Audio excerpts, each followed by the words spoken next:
안녕하세요. 제가 여기에 사연을 올리게 된 이유는 여러분들에게 위로를 받고 싶어 글을 적어봅니다.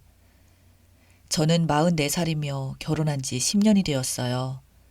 남편은 48살입니다. 그리고 12살에 9살 딸 둘이 있고요.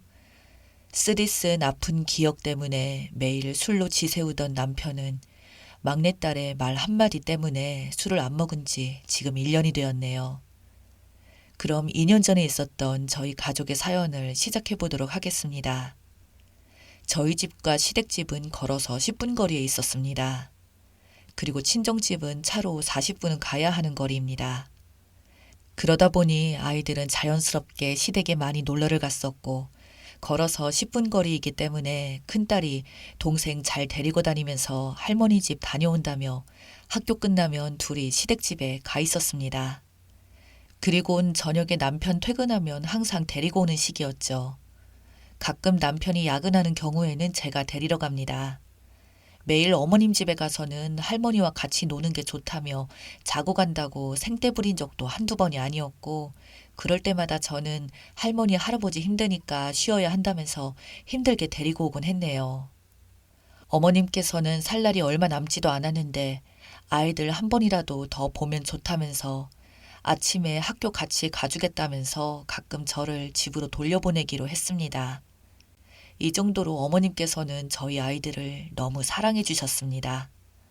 저는 그런 부분에 조금 질투 아닌 질투를 했었고 남편은 저런 것도 한때라면서 머리 크면 친구들이랑 놀기 바쁘다면서 같이 함께 할 수 있을 때 최대한 같이 있게 해주는 게 좋은 거라며 저에게 질투하지 말라면서 놀려댔네요.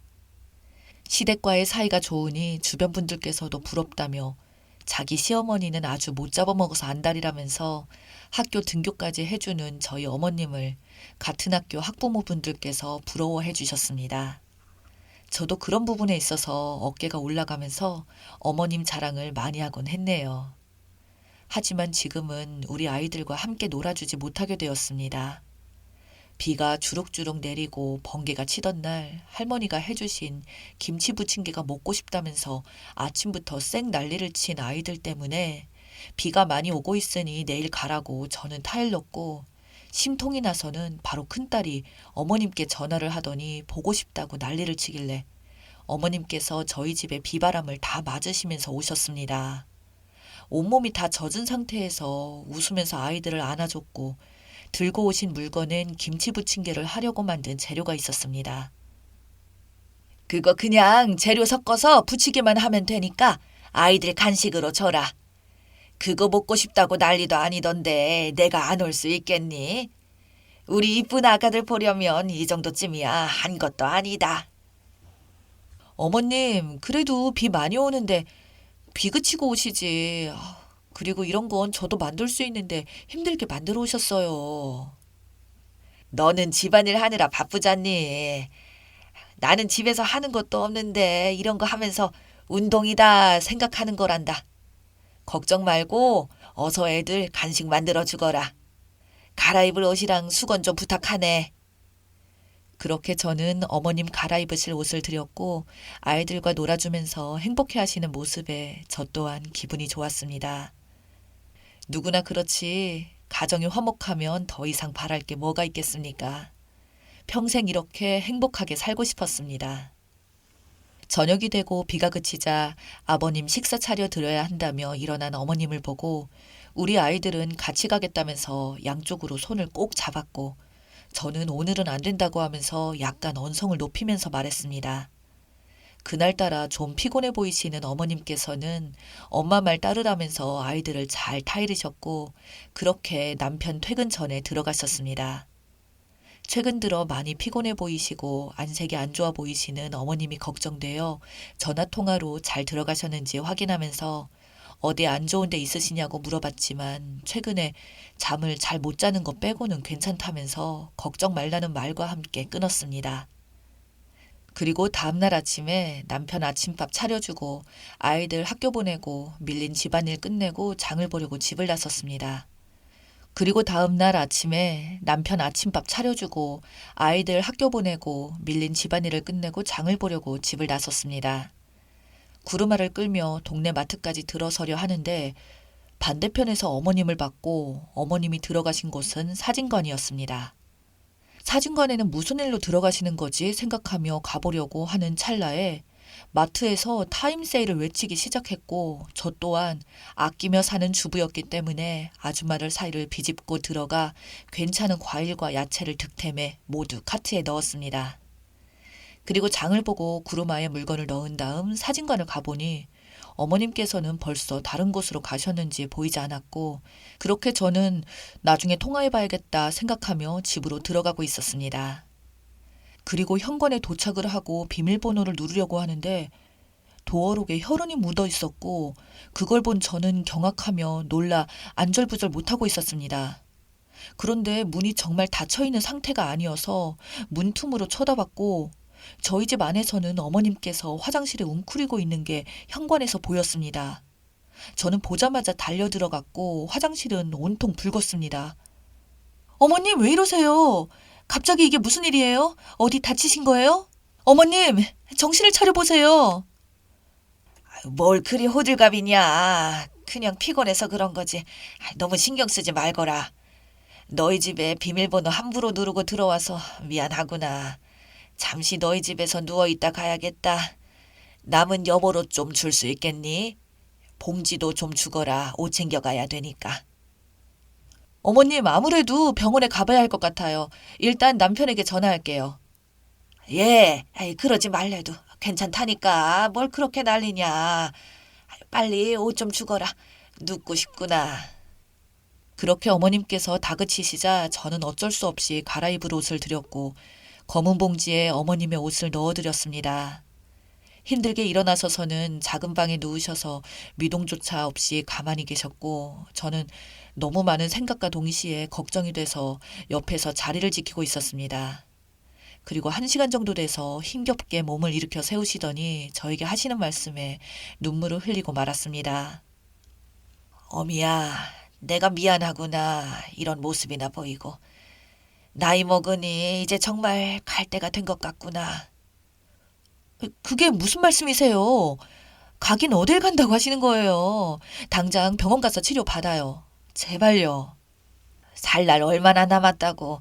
그냥 병원 가서 좋아질 것 하나 없다. 그렇지 않아도 네 시아버지랑 저번에 갔다 왔다. 그래요? 병원에선 뭐라고 하는데요? 큰 병이래요? 다녀오셨으면 치료를 받으셔야죠.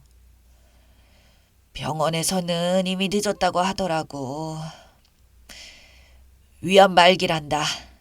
마음의 준비하라고 하더구나.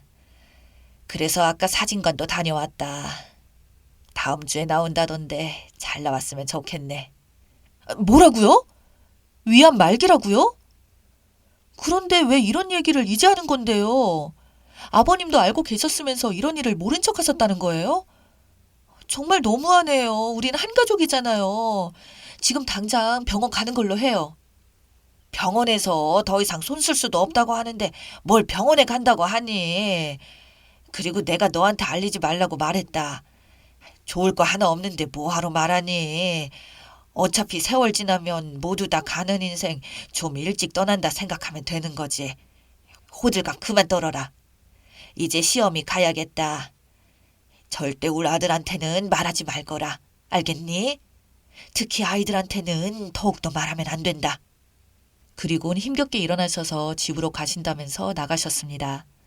집까지 같이 가드린다고 했지만 아이들 올 시간이고 남편 퇴근하면 저녁 준비도 해야 하니 나오지 말라는 말과 함께 엘리베이터를 타고 내려가셨습니다. 그렇게 저 혼자 손으로 얼굴을 가리며 펑펑 울었고 계속해서 진정이 되지 않은 상태에서 큰딸에게 전화가 왔습니다. 큰딸은 학교에서 나오면서 할머니 만났다면서 할머니 집에 들어가서 놀겠다며 저에게 허락을 받으려 하길래 할머니 몸이 많이 안 좋으니 오늘 말고 다음에 가라고 말했지만 제 말은 귓등으로 듣고 끊어버렸습니다. 저는 순간 화가 치밀어 올랐고 아이를 데리러 나갔는데 벌써 한참 멀리 가버린 아이들에게 소리치며 빨리 오라고 했지만 제 말이 들리지 않는지 양쪽에 큰딸과 작은딸이 손을 잡고 어머님 집에 가고 있었습니다. 그리고 코너에서 제 시야에서 사라진 아이들과 어머님을 쫓으려 뛰어갔고 갑자기 엄청나게 큰 소리와 함께 너무 놀라 아이들이 있던 곳으로 빠르게 뛰어갔습니다. 그리고 보게 된 충격적인 장면에 주저앉았고 숨을 쉴 수가 없었습니다. 아이들은 눈을 뜨지 않았고 어머님께서도 눈을 뜨지 않은 상태에서 셋이 뭉쳐 있었습니다. 그리고 사고가 난 곳에는 벽을 들이받고 있는 차가 있었으며 거기에서 내린 사람들은 목덜미를 잡으며 몇 명의 남자가 내렸는데 다름 아닌 학생들이었습니다. 저는 너무 충격을 받았고 이 상황을 본 학생들은 도망을 쳤습니다. 저는 아이들 잡는 것보다는 우리 가족이 걱정이 되어 다리가 풀린 상태로 기어갔고 주변 사람들은 저희 상황을 보고 신고를 했으며 아이들은 눈을 뜨며 정신을 차리고 있었습니다. 주변 사람들은 움직이지 말고 누워있으라며 아이들을 일어나지 못하게 했고 크게 다친 상태에서 움직이면 신경을 다칠 수도 있으니 119 올 때까지 기다려야 한다면서 아이들을 움직이지 못하게 했습니다. 하지만 이 상황을 겪어버린 아이들은 충격에 휩싸였는지 깨어나지 못하는 어머님을 바라보며 울기 시작했고 그렇게 경찰과 구급대원들이 몸을 일으켜 세우면서 저희 모두 일단 병원으로 향했습니다. 그리고 어머님께서 세상을 떠나셨다는 말을 전해 들었고 저희 가족은 아무 말도 할 수 없이 눈물만 흘리며 통곡했네요. 경찰분들께 운전하던 아이들을 체포했다는 말을 들었고 사고 난 소식을 들은 남편과 아버님께서는 한 걸음에 달려와 어머님 상태를 확인한 후 남편은 오열하며 주저앉아 버렸습니다. 그리고 아버님께서는 하늘을 쳐다보면서 눈물을 삼키셨고 경찰분께서 저에게 다가와서 사고 난 차가 있던 녹화가 된 블랙박스의 사고 영상을 보여줬습니다. 어머님께서는 달려오는 차를 보고 온 아이들을 끌어안으셨고 그렇게 뒤에서 들이받은 차로 인해 튕겨져 나가면서까지 손을 놓지 않고 아이들을 붙잡고 있던 블랙박스 영상에 정신을 차릴 수 없을 정도로 땅을 치며 눈물을 흘렸습니다.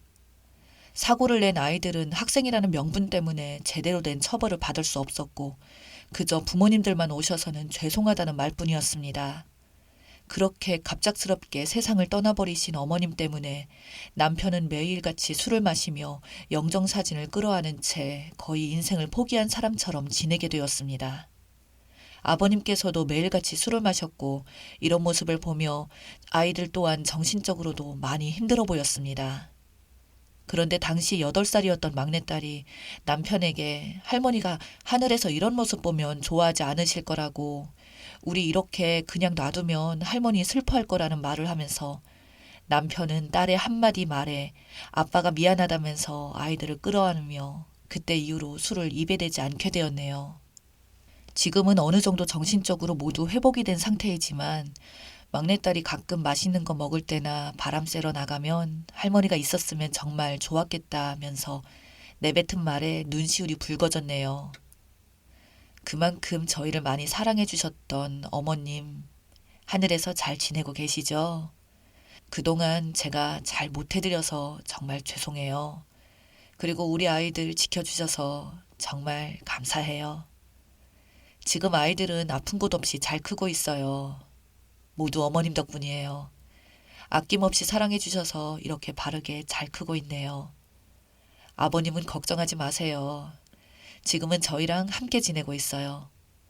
언제나 저희의 나무가 되어주신 어머니, 그동안 저희 가족에게 아낌없이 사랑해 주셔서 정말 감사했습니다. 이제는 하늘에서 편히 쉬세요. 사랑합니다.